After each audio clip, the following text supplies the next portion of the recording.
So today's video was supposed to be me giving you advice on how to go outside and run in the cold winter, because it's winter where I live in England.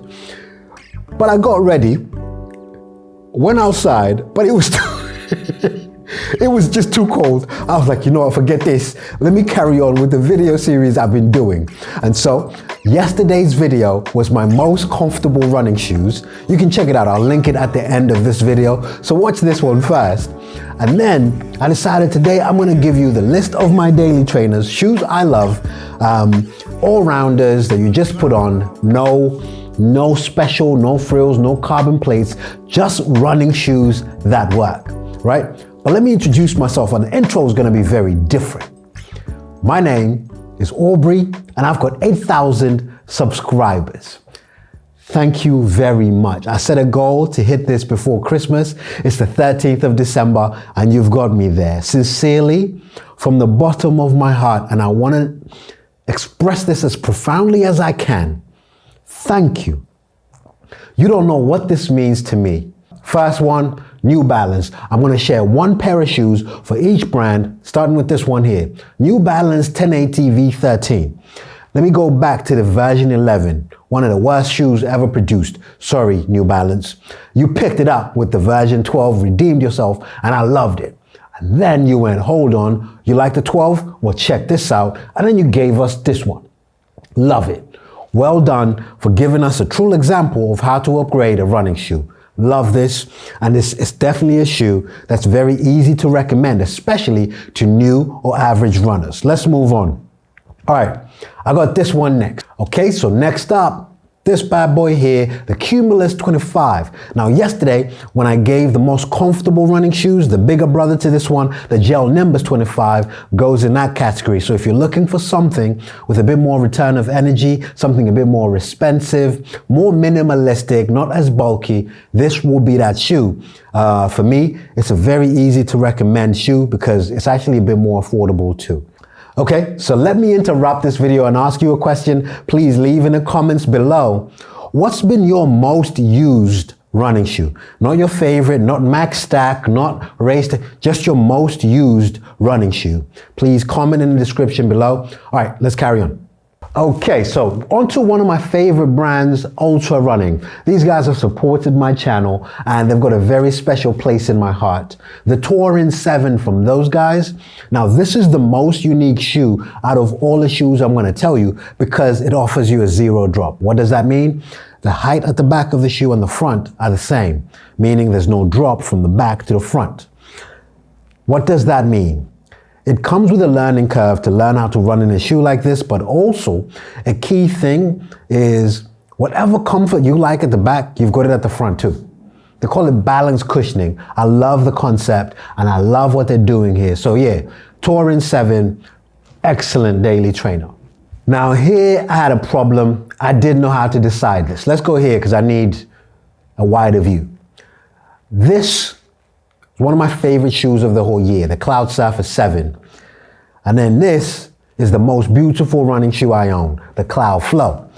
The reason why this is my most recommended daily trainer for on running, the cushioning, the comfort. On running woke up this year and started giving us serious running shoes. Now this absolutely ticks that boxes. They introduced this Cloud Tech phase, and in this one, it's absolutely much more cushioning. We're seeing something much better in the Cloud Flow, but I find it still to be a little too firm in comparison. On its own, still easy to recommend, great shoe. But if I'm to talk to one daily trainer from On Running, it definitely has to be the Cloud Surfer 7. Consideration could be the Cloud Eclipse, but I put that in yesterday's category. You can check out that video because that is a bit more comfortable, I find anyway, as a max stack, max cushion shoe. The Cloud Eclipse therefore went into a different category. This is the one I recommend. Let's move on. One of the most underrated brands running has come across, and that is this bad boy here.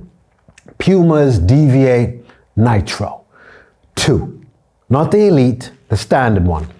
This here is, for me, one of the most underrated running shoes there is. The comfort it offers, the performance it offers, it gives you versatility going from those slow kind of runs to fast workouts. It performs and adjusts very well. The key highlight, the selling point to this, as well as any Puma shoe, to be honest, is that bad boy there. This outsole, Puma grip, this outsole, Puma grip, just does the job. Shall I show you again? Okay, fine. This outsole, Puma grip. Look at that. That looks edible. This one here. Come on.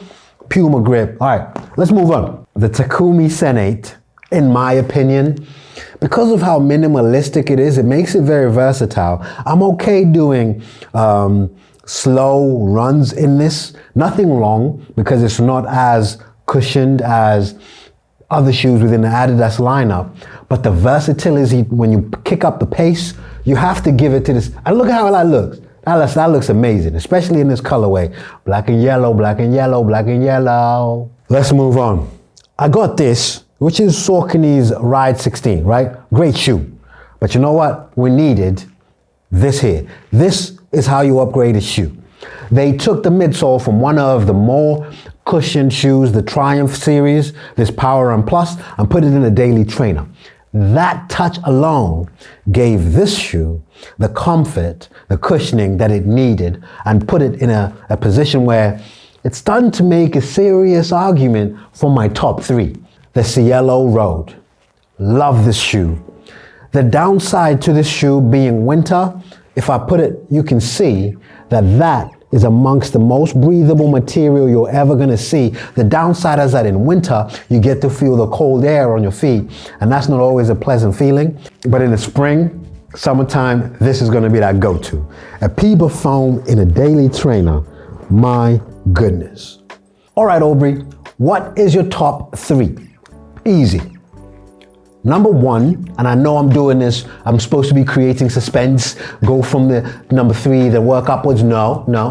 Number one, On Running's Cloud Surfer 7. Two reasons.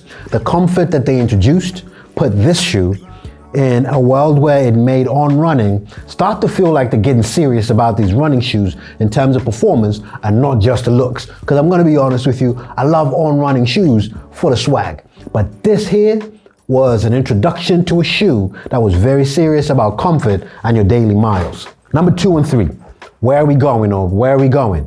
Is it that one, or is it this one? Now, in terms of performance, I love this.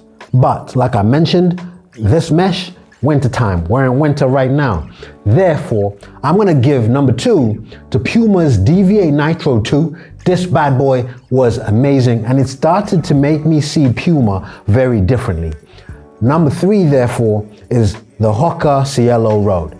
Now, I know I'm criticizing the breathability, but you know what? That's the strength of this shoe. The main thing, the performance of this Puma foam. My goodness. There is comfort, but there is performance. When you kick up the pace, it moves with you. Those are my favorite daily trainers. Okay, so thank you very much. Thank you very much for joining me on my daily videos. I'll see you tomorrow, where I'm actually gonna go outside and run. And I just wanna share with you the workout. I'm gonna be doing some intervals. So tomorrow I'm gonna explain the power of interval training. I'll explain it while running.